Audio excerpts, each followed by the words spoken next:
Bonsoir, Dr Zakir Nek, et à tous. Je m'appelle Srinil Patnay et nous avons un restaurant familial. Ma question est la suivante. Comme nous le savons tous, Dieu est le Tout-Puissant, l'unique. S'il est si puissant, pourquoi ne descend-il pas lui-même pour effacer tous les péchés de ce monde, pour en faire un endroit parfait? Pourquoi cela doit-il prendre autant de temps? Comme nous le savons tous, il y a l'enfer et le paradis.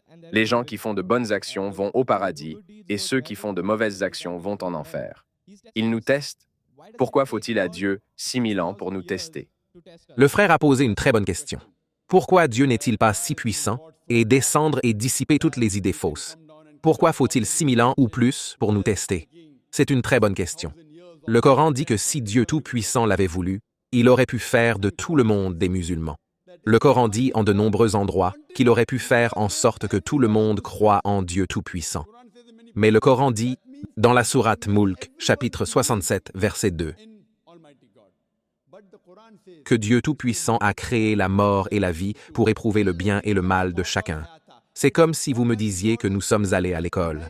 Après 10 ans, nous nous présentons à l'examen du conseil d'administration, SSC, CBSC, IGCSC.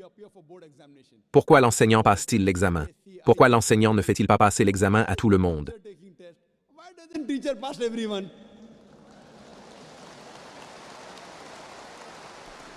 Si l'enseignant fait passer tout le monde sera admis à l'université de médecine et tout le monde deviendra médecin, et ils commenceront à tuer les gens au lieu de les soigner.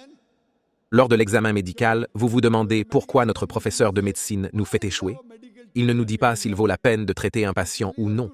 C'est ainsi que Dieu Tout-Puissant a créé les êtres humains et leur a donné le libre arbitre. Toutes les autres créations de Dieu Tout-Puissant n'ont pas de libre arbitre. Seuls les êtres humains et les djinns, les anges, n'ont pas de libre arbitre. Tout ce que Dieu dit, ils le suivent à 100%.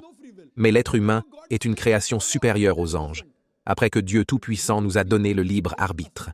Si nous obéissons aux commandements de Dieu, nous sommes supérieurs aux anges. Si nous n'obéissons pas aux commandements, nous sommes inférieurs aux anges. Dieu Tout-Puissant nous a donc donné le libre arbitre. Avant que nous ne venions dans ce monde, Dieu Tout-Puissant nous a demandé « Qui voudrait devenir un être humain ?» Si vous ne devenez pas un être humain, vous passez juste. Vous pouvez devenir soit une montagne, qui est musulmane, soit un arbre, qui est musulman, soit un animal, qui est musulman, soit un ange, qui est musulman. Musulman signifie soumettre sa volonté à Dieu. Tous les animaux sont musulmans. Toutes les étoiles sont musulmanes. Toutes les plantes sont musulmanes. L'être humain est une création unique. C'est la meilleure création de Dieu Tout-Puissant. Dieu a donc demandé qui souhaitait devenir un être humain. Le Coran dit que nous, les êtres humains, sommes des imbéciles qui ont dit qu'ils voulaient devenir des êtres humains. Cela signifie qu'il suffit de passer, ou que si l'on devient un être humain, on risque d'être distingué. Nous avons tous pensé que nous obtiendrions une distinction. Combien d'entre eux sont devenus par la suite? Nous avons donc reçu le libre arbitre. Et maintenant, nous subissons le test. Si Dieu Tout-Puissant fait passer tout le monde, alors je dirais que Dieu Tout-Puissant est injuste. Si Dieu Tout-Puissant envoie tout le monde au paradis, alors je dirais que j'étais un homme si bon, que je n'ai pas volé, que j'étais honnête. Cet homme, un voleur, un violeur, même lui est avec moi au paradis. Je m'opposerai à Dieu Tout-Puissant. Pourquoi a-t-il mis cette personne au paradis? Le Coran dit dans la sourate An-Nisa, chapitre 4, numéro 40, que Dieu Tout-Puissant n'est jamais injuste au moindre degré. Par conséquent, Dieu Tout-Puissant est miséricordieux. Il nous donne une chance. Il nous pardonne, mais en fin de compte, il est aussi juste. Sur cette base, nous subissons cette épreuve. Cette vie est un test pour l'au-delà. Nous sommes donc une création unique de Dieu Tout-Puissant.